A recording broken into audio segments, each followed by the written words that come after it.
Fala, gurizada, tudo certo? Aqui é o Marcelo. Que série que foi essa, hein? Finalmente terminamos Shogun, chegamos no 10º e último capítulo e a série terminou em alto nível, como ela foi desde o primeiro episódio. Foi crescendo, foi crescendo, foi crescendo. Teve talvez uns altos e talvez baixos ali no meio para algumas pessoas, mas esse 10º episódio acabou em alto nível, um fechamento de uma história muito, mas muito justo ao que apresentou desde o primeiro capítulo, assim. Eu acho que todos os personagens tiveram um fim justo, um fim nem tão bom como muita gente queria.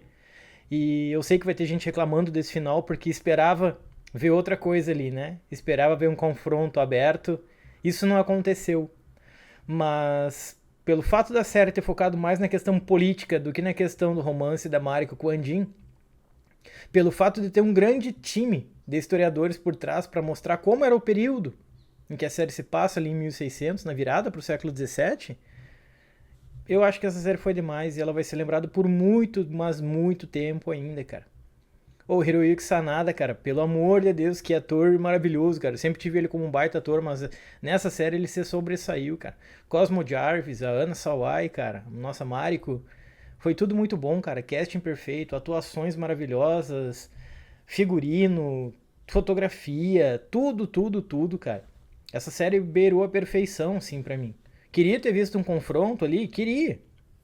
Eu vi que no outro vídeo muita gente comentou, tipo, ah, mas esse não é o jeito dos japoneses de resolver suas tretas. Na verdade é, né, mano? Se a gente for parar pra pensar, o período dos estados beligerantes, que é o que eles estão vivenciando na série, que vai ali do século XV até o final, até o início do século XVII, basicamente, cara, vai ocorrer mais de 100 batalhas pelo Japão, assim, toda hora os daimyos estão saindo no soco entre eles lá.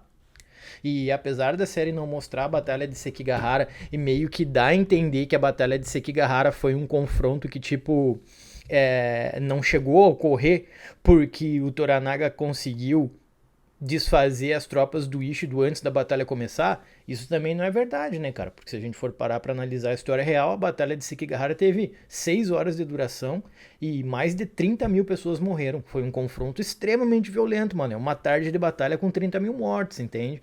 Até as tropas se voltarem contra, no caso, o Ishido, né? Então, sim, poderia ter tido uma batalha? Poderia, mas isso não desfaz a alta qualidade que a série mostra desde o primeiro capítulo, desde o primeiro episódio.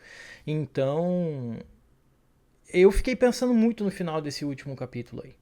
E vamos falar um pouco sobre ele, então, sobretudo das coisas que mais me chamaram a atenção. E antes de terminar, antes de começar de fato, né, a falar sobre, eu já queria deixar aqui o agradecimento a quem acompanhou os vídeos aqui do Nerdverso sobre a série, desde o primeiro episódio ali. E eu não esperava que fosse ter bastante view. Eu sempre imaginei, como eu comentei, né? Eu imaginei que teria uns 15, 20 views ali, no máximo por vídeo, mas enfim, cresceu bem mais do que eu imaginei. E eu agradeço muito aí quem acompanhou, quem interagiu e tudo mais. E é isso, cara. Tá? Fiquei bem contente aí. Eu vou seguir acompanhando outras séries agora, vou seguir acompanhando animes. Também vamos trazer análise de jogos aqui pra dentro, né? A ideia é expandir o canal para tudo que envolve o mundo nerd, o mundo geek aí, né? Então, se puder dar uma mão para nós se inscrevendo aí, isso ajuda demais o nosso trabalho. Gurizada, vamos lá. Vamos falar um pouco sobre o último capítulo de Shogun, a gloriosa saga do Japão, mano. Cara, nós vamos começar com o Andin velho, né? Deitado na cama, lá quase morto já, e segurando um crucifixo. E nisso, dois netos dele entram no quarto e começam a ver o mostruário dele com suas peças da época dele no Japão. Nós vemos um capacete lá, um kabuto, nós vemos uma katana, né? Então.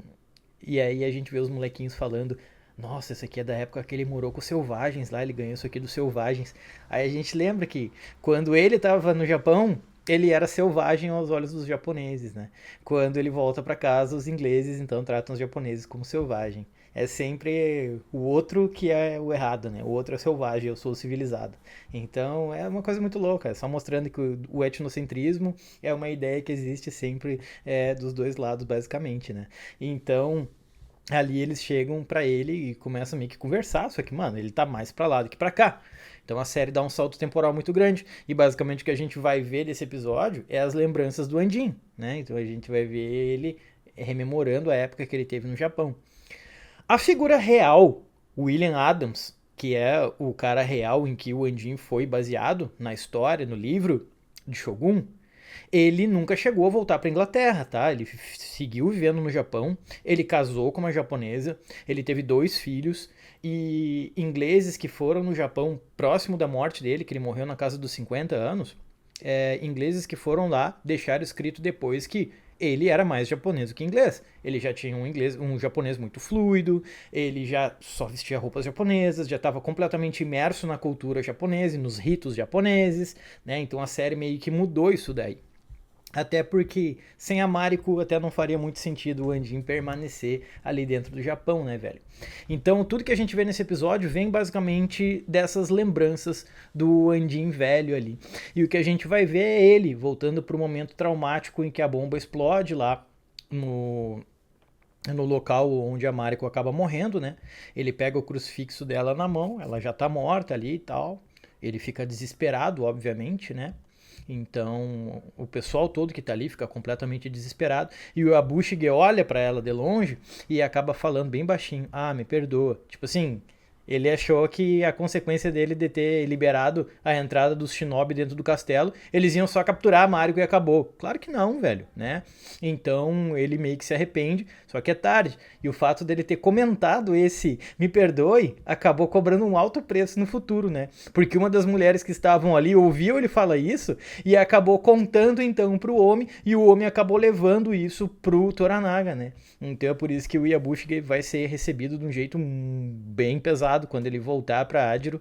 E bem feito, né, cara? No último episódio eu falei que ele precisava ter um fim muito triste, muito cruel. Não foi isso que ele teve, tá? O Toranaga basicamente ordenou o seppuku dele, falou: olha só, tu tem amanhã, né, no pôr do sol, de manhã tu vai abrir a tua barriga.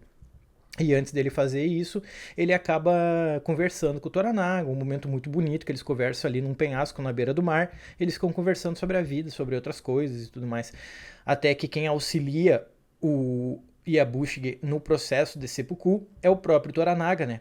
Primeiro, o Yabushige pede que seja o Andin, mas aí o Toranaga, ele nega, né? Então, o Yabushige é um personagem que, depois que ele faz isso com a Mariko, ele começa a ficar meio que pirado, assim, né? A prova disso é que quando o Ishido vai procurar ele, ele começa a falar umas coisas nada com nada, assim, e tal. Depois, dentro do navio também, voltando pra Adiro, voltando pra região de Izo, ele também acaba falando umas coisas meio perdidas, tanto que o próprio Andinho olha pra ele e fala: ô, me recompõe esse aí, mano, né? Tipo, o que tá acontecendo aí, né?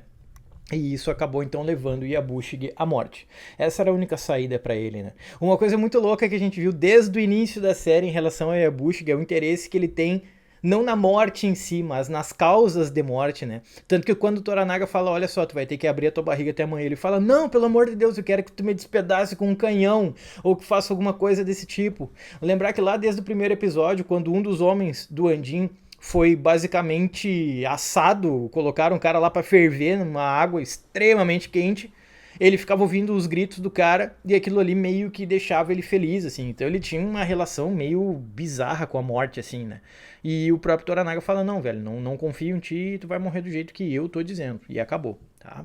Então o Yabushige, ele teve um final que eu achei que deveria ter sido mais cruel, por toda a traição que ele representou ao longo dessa série. A Mariko morreu mais por causa dele, né, cara? Ele que abriu espaço. Óbvio que se a Mariko não tivesse morrido, talvez o Céu Carmesim não tivesse concluído.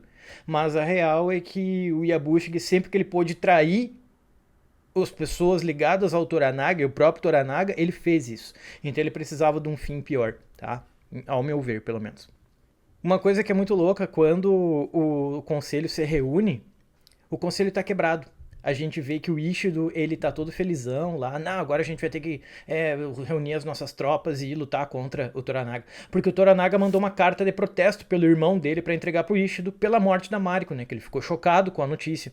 Só que o Ishido fala: não, vamos reunir nossas tropas e nós vamos pra batalha e vai ter guerra e tudo mais. E a Oti batalha atrás só com uma cara de desgosto, porque ela sentiu a morte da Mariko. E aquilo que o Martin Alvito falou há 2 episódios atrás tá prestes a se concluir. O Martin falou, né? O português falou pro Toranaga, se junta com a Otiba, faz ela mudar de lado, que aí tu ganha a guerra, sem precisar ter guerra para início de conversa. E na cara da Otiba a gente já vê que ela tá bem, né? Tipo assim, esse Ishido aí não rolou se juntar com esse cara, vai dar problema. Né, e ela vai acabar demonstrando isso, como a gente vai acabar vendo, né? Então, basicamente, a Mariko morre cumprindo a sua missão, que é mudar o jogo, mudar a maré, mudar a sorte a favor do Toranaga, né? Então, o papel dela foi fundamental nessa série. Se a gente tiver que pensar em algum protagonista, nunca foi o Andin, obviamente. O Andin, ele é a personificação da gente, de quem tá lendo esse livro, de quem tá vendo essa série aqui no Ocidente. Um cara perdido no Japão falando, ô louco, não tô entendendo nada sobre o que vocês pensam, não tô entendendo a cultura de vocês. O Andin é a nossa representação lá dentro, ele simboliza o ocidental, né? Mas se eu tivesse que escolher alguém ali para ser protagonista, eu acho que a Mariko acaba sendo a grande figura central dessa série. Não só pela relação dela com o Andin, mas também pelo ponto central que ela tem em toda a evolução política dessa série até o último episódio, né? Ela não aparece, obviamente, no último episódio, mas ela é sempre mencionada, porque sem ela nós não teríamos a conclusão que nós tivemos. Uma informação histórica interessante de colocar aí é que quando o Ishido tá conversando, depois do conselho reunir por unanimidade que eles iam votar a favor de uma guerra, quando ele tá lá assinando o papel, ocorre um terremoto. E aí uns membros do conselho falam, terremoto, mau agouro, vamos rever essa votação. Aí o Ishido fala, não, vai ter guerra, não fica levando em conta a questão de, terremoto é mau agouro, vocês não vivem no passado para pensar desse jeito, não sei o quê. Mas o próprio Yabushiki que estava do lado de fora pensou isso. Ele estava meio pirado e ele acabou entrando dentro de uma poça de água ali e ele começa a tentar pegar um bagre. Por quê? Porque ele fala, quando o Taiko lá no passado ele foi declarar guerra pro Toranaga, ocorreu um terremoto. Agora a mesma coisa. E ele entra para tentar pegar um bagre dentro daquela poça. Ele está fazendo uma alusão direta a um yokai japonês. Um yokai na cultura ocidental seria tipo assim um demônio, a representação de uma doença, de uma desgraça, de um desastre, né? E ele está falando basicamente do Namazu, que é um bagre grandalhão que quando ele balança a cauda dele, ele acaba gerando tremores de terra dentro do Japão, né? Então muita gente acreditava, né, nessas superstições de que esse bagre gigante que acabava causando os grandes tremores de terra que assolam o Japão até hoje, basicamente, né? Quando o Andin finalmente acorda, ele descobre que a Mariko já foi enterrada e tudo mais, ele descobre que ela conseguiu negociar a saída dele com vida da cidade de Osaka, né? Os homens do Kiyama vão acabar escoltando ele junto com Martin Alvito pro seu barco, né, pro barco do Toranaga, para que eles possam voltar então para Adiro e se reunir com o seu senhor. A todo momento ele fica achando que é uma emboscada. E o Alvito fala para ele, olha, não vou te mentir, originalmente era mesmo. Mas aí dei minha palavra para Mariko que eu ia te tirar com vida de Osaka, então aproveita e vai embora, né? E aí então andando pelas florestas com os homens do Kiyama, ele acaba voltando, então pega o navio e aí encontra o Yabushiki no navio e volta. E o Yabushiki tá completamente perdido, começa a falar, quem sabe a gente não vai pro teu país, vamos lá pra Inglaterra. Porque ele sabe que vai feder pro lado dele. Vamos pra Inglaterra? Então vamos pra Inglaterra. E ele fica lá e o próprio Andin fala, o que é isso, mano? O que tá acontecendo? Quando ele tá chegando em Adiro, basicamente o que vai acontecer é que ele vê o navio dele, cara. O navio dele é afundado, completamente destruído, porque cristãos atacaram o vilarejo, cara. Cristãos atacaram aquela vila de pescador ali e o barco dele foi pras profundezas, né? Então a chance dele voltar pra Inglaterra complicou, mano, complicou demais. Só que é óbvio que a gente entende daí que, tipo assim, ele fala, não, isso aí foi a Mariko, foi uma troca, na verdade. A destruição do meu navio por cristãos e em troca eu saía com vida de Osaka. Então, nossa, o Toranaga tá muito louco no vilarejo tentando descobrir quem é que fez aquilo, coloca umas cabeças penduradas. Então tem muita gente morrendo de forma cruel. E o Toranaga fala pro Andin, olha, nem me custe tudo, eu vou descobrir quem é que sabotou, quem é que fez isso. Só que o Toranaga é um puta mentiroso, né, mano? Porque daí a gente entende que ele tá fazendo isso pra testar a lealdade do Andin, mano. O Andin vai até ele e tenta falar em japonês. Porque agora ele não tem mais a Mariko, né? Ele tenta conversar em japonês, tendo como intérprete o chefe da vila, que é aquele samurai disfarçado, né? Então, basicamente, ele tenta trocar algumas ideias em japonês com o Toranaga e ele fala, olha só, então eu sou o teu inimigo, tá? Não, ninguém fez nada, eu sou o teu inimigo, deixa que eu vou me matar aqui então em protesto à destruição cruel que tu tá fazendo dessa cidade. Eu sou o teu inimigo, que a minha morte faça tu parar de atacar essas pessoas. E ele puxa e ele chega até a cravar um pouquinho, a pontinha da katana dele aqui, só que, né? Não, no último momento o Toranaga vem falando, não, para, não faz isso não, vai reconstruir teu barco, vai fazer uma frota pra mim. O Toranaga tava querendo basicamente testar a lealdade dele, foi o próprio Toranaga que destruiu o navio. Mas como ele comenta pro próprio Yabushige, pouco antes do Yabushige se matar, ele fala, olha cara, fui eu que destruí o navio, mas eu não sei se um dia eu vou contar isso pra ele. E quando ele reconstruir esse navio, eu vou destruir de novo. Claro, porque é a garantia de que ele vai ficar no Japão. Na história real, o Tokugawa, ele faz a mesma coisa. Ele meio que proíbe o William Adams de voltar pra Inglaterra. Só que o cara tinha família, velho, na Inglaterra, né? Então, basicamente, o Tokugawa destruiu o navio dele e deu um cargo muito grande pra ele lá dentro do Japão, deu terras pra ele e tudo mais, e ele acabou ficando até o fim da vida dele lá. A única coisa que ele podia fazer é mandar dinheiro pra família dele na Inglaterra pra seguir sustentando a sua família. Mas ele não pôde voltar, não, de fato, ele ficou até o final da vida dentro do Japão, né, mano? Então, o que a gente tá vendo aqui é isso. E o Yabushige uma hora faz uma pergunta pro Toranaga pouco antes de morrer, quando eles estão ali conversando, né, no ato do seppuku do Yabushige. Ele olha pro Toranaga e fala, como que é a sensação de controlar o vento? Como que é a sensação de controlar o destino de uma pessoa? E eu fiquei pensando, pô, é verdade, no fim das contas, o que a Mariko vivenciou, o que o Andin tá vivenciando, é tudo em nome do Toranaga, né, velho? Então, esse questionamento eu fiquei pensando bastante nele depois. E aí, do nada, então, o Yabushiki pergunta pra ele, esse foi teu plano desde o início, né? Tu falava que não queria ser Shogun, mas na verdade, tu sempre quis ser Shogun, e tudo isso fazia parte do teu plano. Diz pra mim, eu vou levar pro túmulo junto comigo.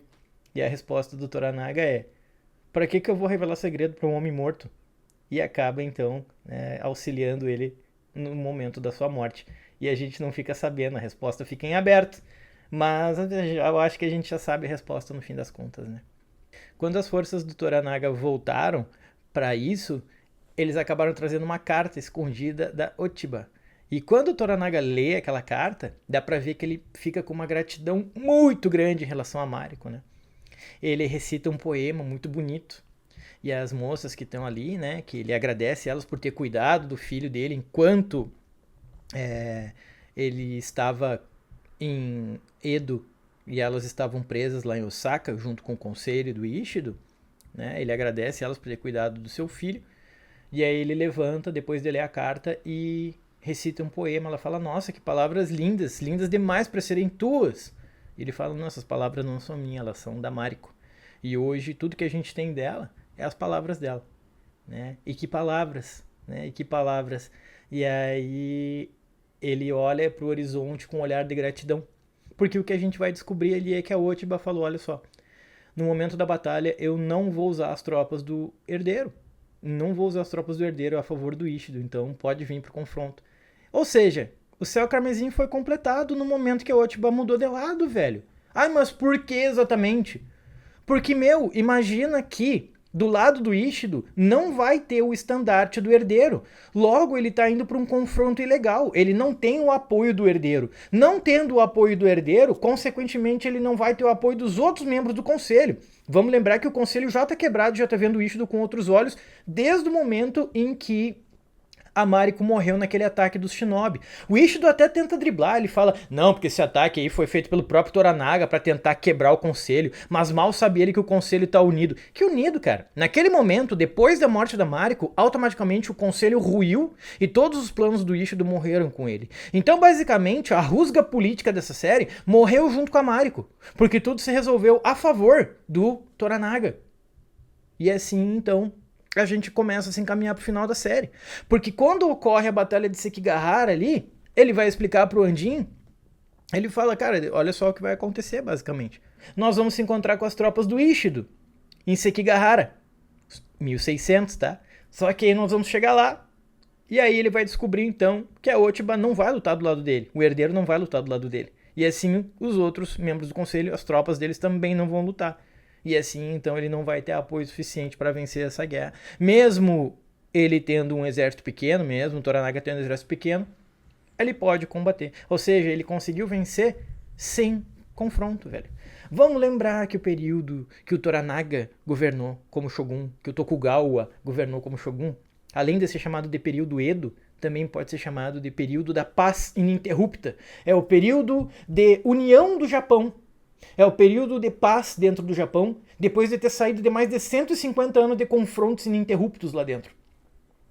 Por isso que muita gente lembra desse período Edo com carinho. É um período em que o Japão se fecha ao mundo externo, é um período em que vai ter muito controle da sociedade japonesa, mas é um período de relativa paz política se comparado com outros períodos. Tá? É por isso que o Tokugawa é lembrado até hoje como uma das maiores lideranças da história do Japão. É óbvio que o Tokugawa ele não fez isso sozinho. Ele também acabou se aproveitando de conquista de outras pessoas que vieram antes dele, como Toyotomi Hideyoshi, como a própria figura do Oda Nobunaga, que nós já falamos em outros episódios.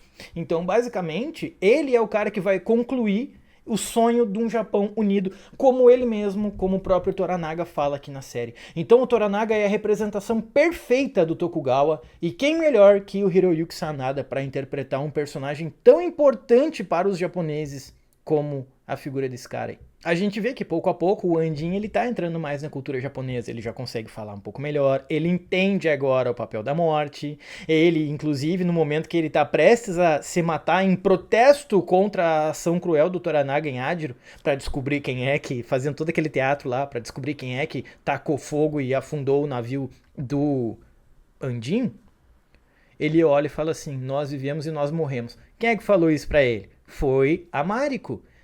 E quando a Mariko falou, ele ficou tipo, que horror. Mas agora ele já tá entendendo, né? Ele tá entrando cada vez mais na cultura japonesa. Antes de encontrar o Toranaga para falar sobre isso, ele fica sentado meditando num Jardim Zen. Jardim Zen que é um negócio que quando ele chegou no Japão, ele olhou e ficou tipo, o que é isso aqui, mano? Agora ele já tava lá sentadinho na frente daquele jardim. Então, a evolução do Andin, mesmo ele sendo longe de ser um protagonista, é muito legal de ver alguém que sai aqui do ocidente, como nós, completamente perdido, mas que aos poucos vai conquistando o Japão e o Japão vai conquistando ele. Né? Isso aí é maravilhoso, cara. É muito, mas muito, muito legal de ver.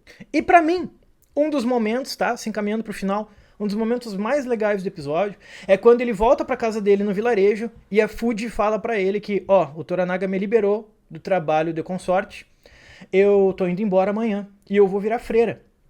E aí o Andin fala pra ela, e tu vai ser a melhor freira de todas. Né? Ou seja, eles que lá no início nem se olhavam, agora estão se dando muito bem. Só que no outro dia ela é surpreendida por uma última ação de carinho do Andin por ela. Ela pega um barquinho, pega um escaler e leva ela para dentro do mar, basicamente. Para quê? Para ela finalmente poder se despedir. Ela não consegue se desprender. Desde o primeiro episódio ela não consegue se desprender das cinzas do marido e do filho dela. Então ele coloca as cinzas dentro daquele barquinho e fala, eu quero fazer uma última coisa por ti, vamos lá. Aí eles sobem naquele barquinho, vão até a água, ele fala... eu tenho a crença, eu acredito na ideia de que a alma que fica aqui nas profundezas, ela fica presa nessas profundezas, né? E te liberta disso, te liberta, só assim vocês vão conseguir viver juntos para sempre. E aí ela pega e joga cinzas da família dela na água no momento de despedida. E também ele se despedindo da Mariko, quando ele vai entregar o crucifixo dela pra Fuji, ela fala, não, eu quero que a última mão que toque nesse crucifixo seja a tua. Que é um dos momentos mais bonitos e mais emocionantes do episódio, assim. Eu me arrepiei todo quando aconteceu isso. Aí ele solta, né, aquele crucifixo ali na água e vai para as profundezas. Enquanto o Toranaga tá lá contemplando seu futuro vitorioso, sabendo que ele venceu, olhando pro horizonte, o Andin tá com uma força-tarefa com todo o pessoal ali do vilarejo, dando ordens pra galera em japonês, para eles puxarem as cordas para tirar o navio dele, aproveitando a maré alta, para tirar o navio dele do fundo, para que ele possa reconstruir o seu navio, né? Pro Toranaga destruir de novo depois no futuro, né? Aí ele tá lá atirando, e aí acaba acontecendo um negócio que, tipo, eu não tinha parado para pensar, mas... o Buntero. Onde é que tá o Buntero? Onde é que tá o Toda? Né? Até que a gente descobre então que o Toda do nada aparece ali, né? O marido da Mariko. E ele vai brigar com o Andin? Ele vai fazer alguma coisa? Não. Ele deixa as espadas dele no lado porque ele quer ajudar a tirar o navio dele do mar também. Né? Quer tirar o navio dele da água. E aí ele ajuda. Depois o Andin vai lá e acaba dando um pouco de água pro cara. Em nenhum momento ele fala nada, mas é uma relação de respeito entre os dois. Porque no fim do dia os dois estão sofrendo a mesma dor ali, né? Então, basicamente, esse episódio que chama Um Sonho de um Sonho é basicamente tudo que sai da cabeça do Andin relembrando a sua época dentro do Japão, né? Que série maravilhosa, cara. Que sorte que a gente teve de poder assistir essa série. Vai ser uma das maiores séries do ano. Ah, mas o ano tá só começando. Não me interessa, mano. Vai ter que surgir, tipo, cara, House of the Dragon vai ter que mandar muito bem para conseguir chegar nos pés aí. Eu acredito que também, né, nós vamos ter uma outra série forte sendo The Boys. Também vai ser muito forte, mas essa série foi maravilhosa. Acabar com o Toranaga olhando para o horizonte, contemplando seu futuro shogunato de paz ininterrupta, né? Mano, o período Edo, ele vai até 1868, ou seja, o período que ele conquista ali em 1603 vai acabar findando apenas cerca de 250 ou 260 anos depois, né? O período de paz ininterrupta, até começar o período Meiji e tudo mais. Então, ele fala que vai focar muito em Edo, né? Que é a futura cidade de Tóquio, e é isso. É isso. Então, de novo, eu agradeço quem acompanhou a série junto comigo aí.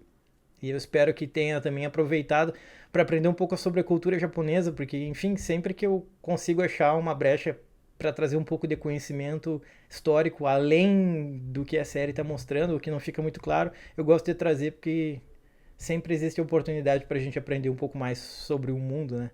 Então é isso, tá? Valeu, gurizada. Esse vídeo eu me passei um pouco no tempo, mas é que não tinha como ser menor, é o último episódio, né? É isso então. Eu acho que mais pra frente eu vou fazer um vídeo sobre um balanço geral sobre essa minissérie. O que eu achei, que teve de ponto alto, ponto fraco, se é que teve algum, né? Mas é isso aí, tá? Valeu de novo, um abraço. Se puder se inscrever para dar uma moral aí pra nós, agradecemos muito. Se cuidem e até a próxima série aí. Tamo junto. Valeu, tchau, tchau.